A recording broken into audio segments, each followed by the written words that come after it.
ત્યારે કળજુગે રાજાના પગ પકડ્યા, તમે જીવો ત્યાં સુધી મને રહેવાની વ્યવસ્થા કરી દો, મારે ક્યાં રહેવું?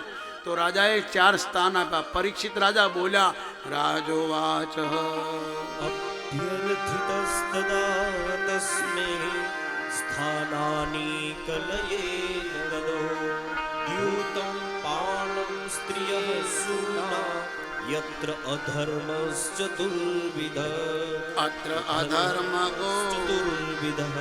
મહારાજને કળજુગે કીધું, મને રહેવા માટે જગ્યા આપો.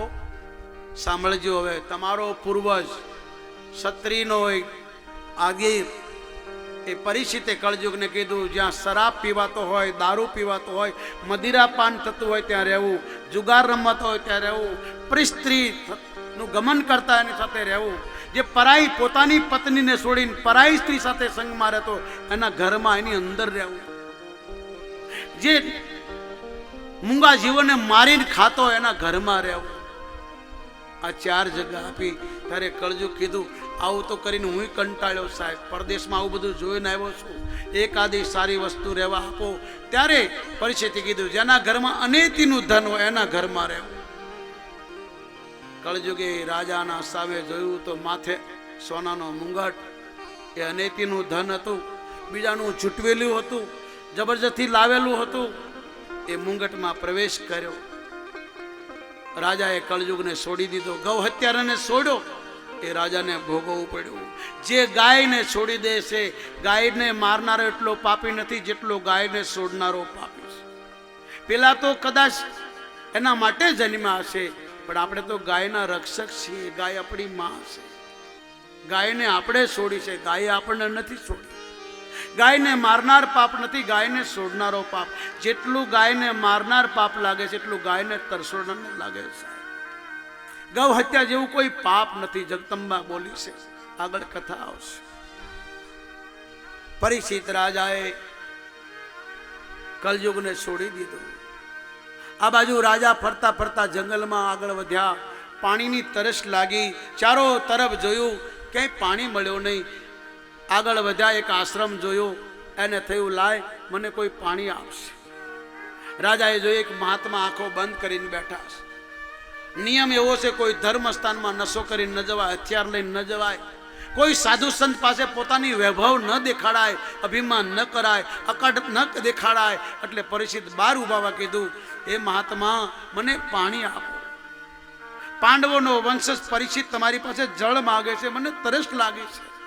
રાજા જોર જોરથી પાણી પાણી કરીને બોલવા લાગ્યા. પણ સમીક ઋષિ ધ્યાનમાં બેઠા હતા. પૂજા ભલે 2 મિનિટ 5 મિનિટ કરો, પણ પૂજા કરતા કરતા બોલાય નહીં, કીર્તન કરતા કરતા બોલાય નહીં, કથામાં વચમાં ઊભું થવાય નહીં, ઊભું થવું તો છેલ્લે બેહાય. આ નિયમ છે શાસ્ત્રોનો. મહાત્મા ધ્યાનમાં હતા, સાંભળ્યું નહીં. રાજાને થયું કે આ કોઈ સંત નથી, એના મસ્ત પર કળજુગ બેઠો તો એને કીધું, આ તો ઢોંગી છે, આ તને જોઈને આંખો બંધ કરીને બેઠો છે. એને એમ કે આપણે રાજાઓ હાથે શું લેવા દેવા, અને દંડ મળવો જોઈએ. રાજાએ ચારો તરફ નજર કરી, એક મરેલો સાપ જોયો. ધનુષના બાણના નોકથી સાપને લઈને મહાત્માના ગળામાં પહેરાવી રથ પર સવાર થઈને પોતાના રાજ્યમાં આવ્યા. અને જ્યાં મુંગટ ઉતાર્યો ત્યારે ખબર પડી કે અરે રે મેં શું કર્યું, એક સાધુનું અપમાન કર્યું. આ મુંગટમાં કળજુગ બેઠો, કારણ કે અનૈતિનું ધન મારા ઘરમાં આવ્યું. આ મુંગટ અનૈતિનું ધન છે. મહાભારતમાં લખ્યું છે, ભાગવતમાં કથા છે, ભગવાન કૃષ્ણ અર્જુનને ભીમને લઈને ગયા છે, જરાસંધને માર્યો છે. ભીમે મુંગટ લઈ લીધો. ભગવાને કીધું આ ધર્મનું ધન છે, આ શું સાધુ સંતો બ્રાહ્મણોનું ધન છે. જરાસંધે બધાને લૂંટ્યા છે, આ લૂંટેલું ધન છે, અનૈતિનું ધન ન લેવાય. પણ ભીમ માન્યો નહીં અને ભીમ ઘેરે લઈને આવ્યો. અને આવતા જ જ્યાં પગ મૂક્યો તો શિશુપાળે 120 ગાળો આપી ભગવાન. ભીમ મારવા ત્યાર તો ભગવાને કીધું, મારીશ ને, તારા પાપે મારે ગાળો ખાવી પડી. પાપી તો પાપી છે, પણ પાપીને સાથ આપે એને પણ દંડ મળે છે. કૃષ્ણને પણ ગાળો ખાવી પડી. અને તમે બધા જાણો છો, એ મુંગટ ઘરમાં આવતા પાંડવો જેમ કહેતા હતા જુગાર રમાય નહીં, એ પાંડવો જુગાર રમ્યા. ભરી સભામાં દ્રૌપદીની લાજ લૂંટવા ત્યારથી આવું કોઈ કરે? પણ અનૈતિનું ધન આવ્યું એટલે બધાની બુદ્ધિ બગડી સાહેબ. તમે બધા જાણો છો. આખીર મહાભારત થયું, પાંડવો જતા રહ્યા અને એક રાજા પરીક્ષિત એના માથે આવ્યો, એને પણ મોતના મોઢા મૂકી દીધો સાહેબ. અને તેનું ધન કોઈને પચતું નથી. ખોટું લગાડશો નહીં, આમાં લખ્યું તે કહું છું સાહેબ.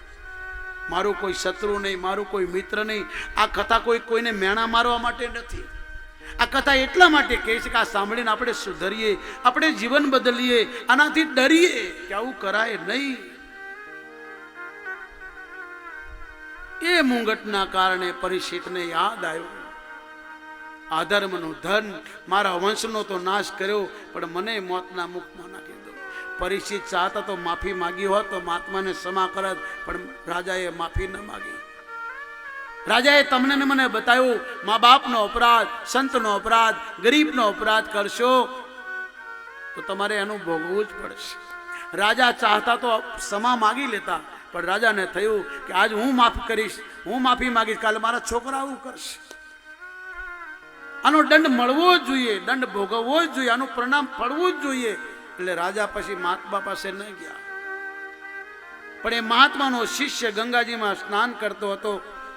નાના નાના ઋષિ બાળકોએ કીધું કે તું અહીં નાહી છે, સ્નાન કરે છે, તારા પિતાના ગળામાં, તારા ગુરુના ગળામાં એક રાજાએ મરેલો સાપ પહેરાવ્યો. તારા બાપની મસ્કરી કરી, તારા ગુરુની મસ્કરી કરી. સાધુ સંતો બ્રાહ્મણોની, માતા પિતાની મજાક ન થાય. હસવું અલગ છે, મજાક અલગ છે. એ બાળકે હાથમાં પાણી લીધું. એ બ્રાહ્મણોમાં કેટલી તાકાત હશે. હાથમાં જળ લઈને કીધું, જેણે મારા ગુરુદેવના ગળામાં, જેણે મારા પિતાના ગળામાં મરેલો સાપ નાખ્યો, એ રાજાને 7મા દિવસે તક્ષક અનંતે, તક્ષકને કરડો. બાળક આશ્રમમાં આવી જોથી રડવા લાગ્યા. મહાત્માએ આંખો ખોલી અને કીધું, કેમ રડેસ? ત્યારે બાળક કીધું, તમારા ગળામાં જુઓ. મહાત્માએ ગળામાં જોયું, મરેલો સાપ હતો. એને ઉતારી નીચે મૂકીને કીધું, મારી કોણે મસ્કરી કરી? હું તો પૂજા કરતો હતો, મેં કોઈનું ખરાબ કર્યું નથી, મારી સાથે આવું કોણે કર્યું? ત્યારે બાળક બોલ્યો છે, ગુરુદેવ, એક રાજા અહીંથી નીકળ્યો હતો, એ અભિમાની હતો, એને તમારું અપમાન કર્યું છે, પણ મને સાપ આપી દીધો. 7મા દિવસે આવો જ નાગ એને કરડશે, 2 મોત મરશે. કથા સંભળાવે છે, કોઈની હાય લેશો નહીં, કોઈને સતાવશો નહીં, કોઈને ઠગશો નહીં, કોઈને લૂંટશો નહીં, ન તો આ કથાને યાદ રાખજો. ગુરુદેવ બોલ્યા, તને ખબર છે કોણ રાજા હતો? બોલે ના. મહાત્માએ ધ્યાનમાં જોયું, ખબર પડી કે આ તો ભારતનો છેલ્લો રાજા, પાંડવોનો વંશ, જેની માના ગર્ભમાં ભગવાને રક્ષા કરી હતી, એ રાજાને તે સાપ આપ્યો. આ તે શું કર્યું? ખરેખર નીચ માણસને જ્ઞાન પચતું નથી. નીચ માણસને રૂપિયો મળી જાય, ખુરશી મળે, સત્તા મળે એટલે અભિમાન આવે, અને અભિમાન આવે એ પાપ કરે. બસ એને પૈસો જ વાલો લાગે, અને એ દેખાતો નથી કે આનું પરિણામ શું આવશે. મહાત્મા દુઃખી થયા, પોતાના શિષ્યોને બોલાવ્યા અને રાજા પાસે આવે છે. બપોરનો સમય છે, રાજા ભોજન નથી કર્યા, બેઠા બેઠા રડે છે.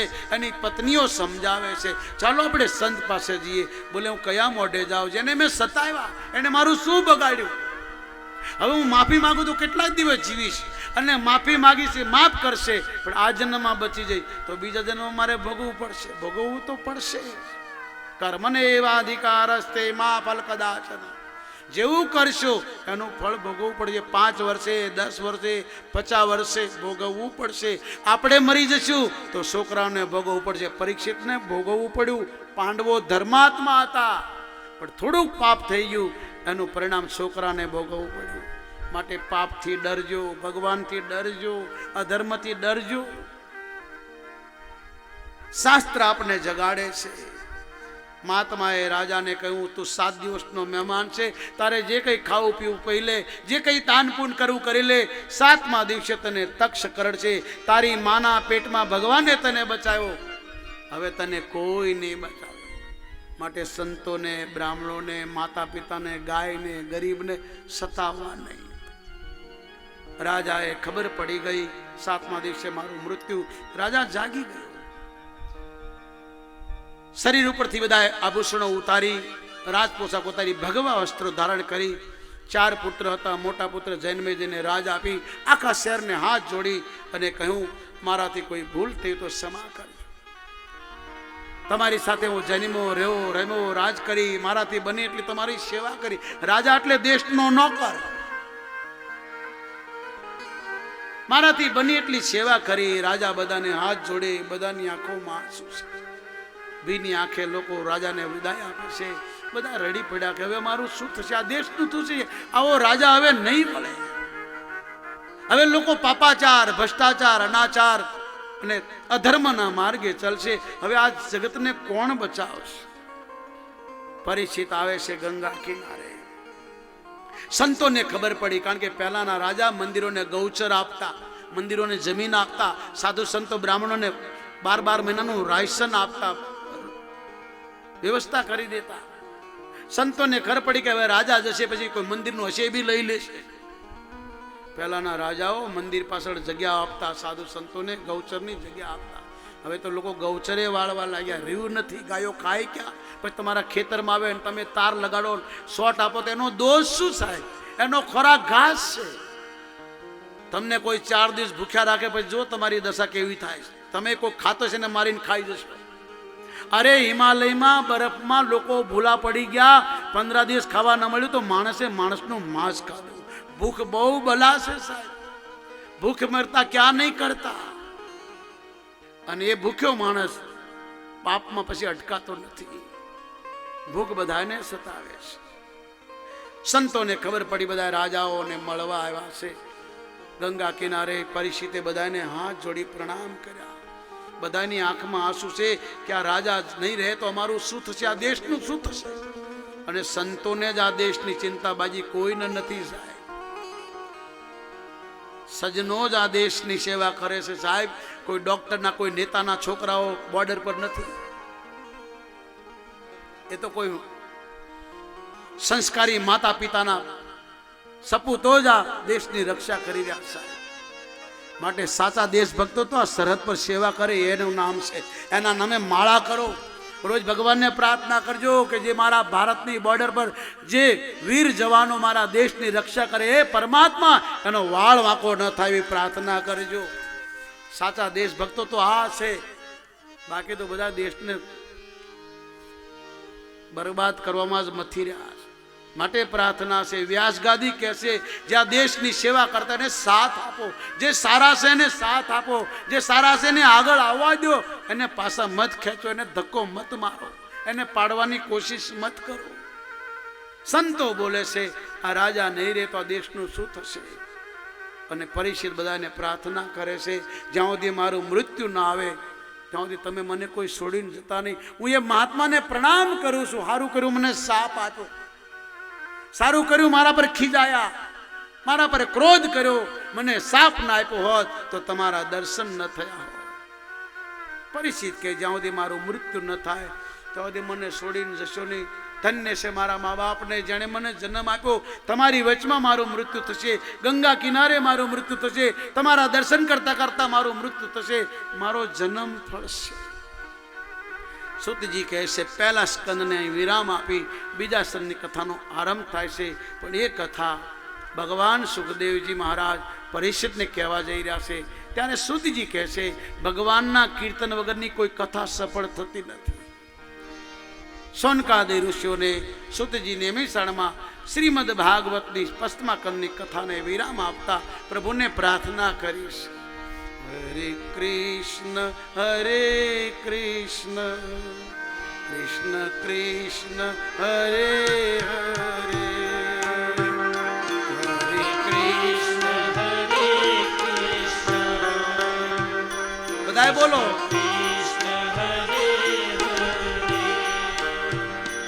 હરે રામ હરે રામ રામ રામ હરે હરે, હરે કૃષ્ણ કૃષ્ણ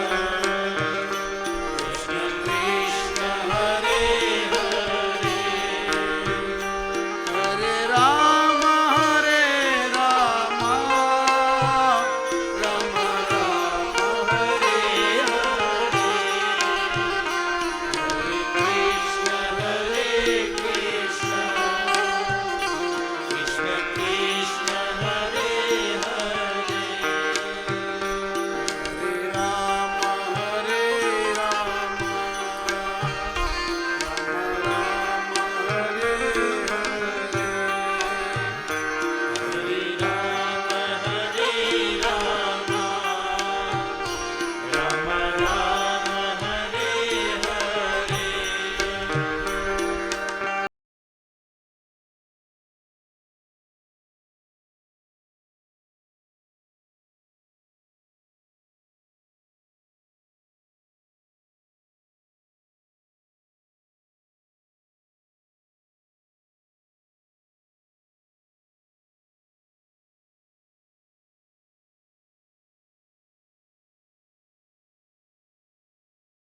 ભગવાન અહીં પ્રથમો કંદ વિરામ લેશે.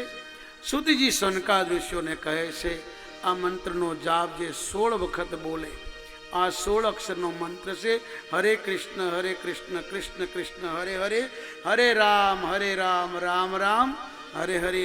અજુર્વેદનો મંત્ર છે. ગુજરાતીમાં આનું કીર્તન ગાઈએ છે. કયું? તાળી પાડો તો મારા રામજી, તાળી ન પાડે. હવે ઉભા થાવ થોડી વાર.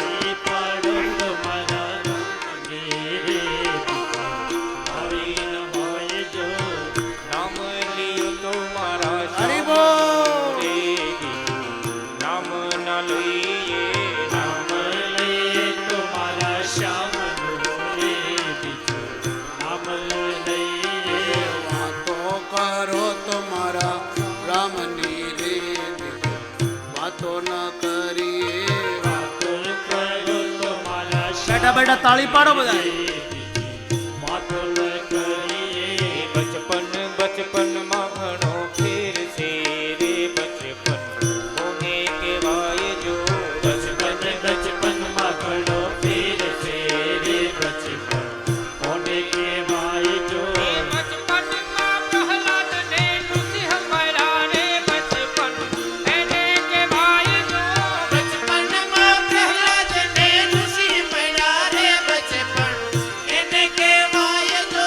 બચપન માં ધ્રુવ ને શ્યામ મળ્યા રે, બચપન એને કહેવાય જો. બચપન માં ધ્રુવ ને શ્યામ મળ્યા રે, બચપન એને કહેવાય જો. તાળી પાડો તો મારા રામની રે બીજી, તાળી ન પાડજો.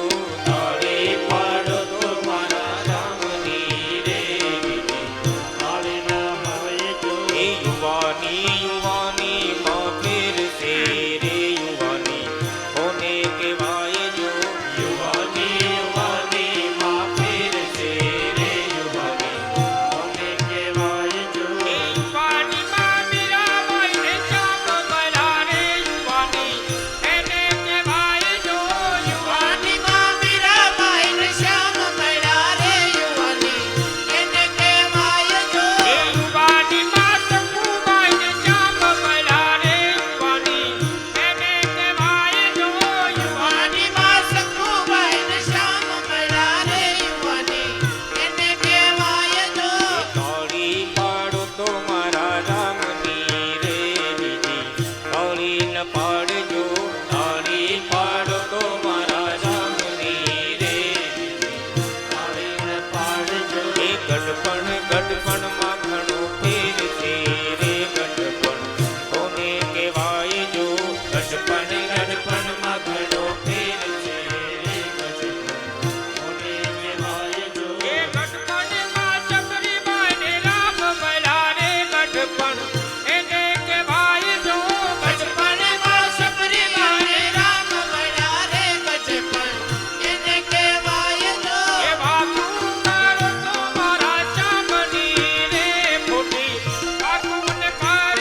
દુશ્મનમાં ઘણો ફેર છે રે દુશ્મન કોને કહેવાય જો દુશ્મન દુશ્મનમાં ઘણો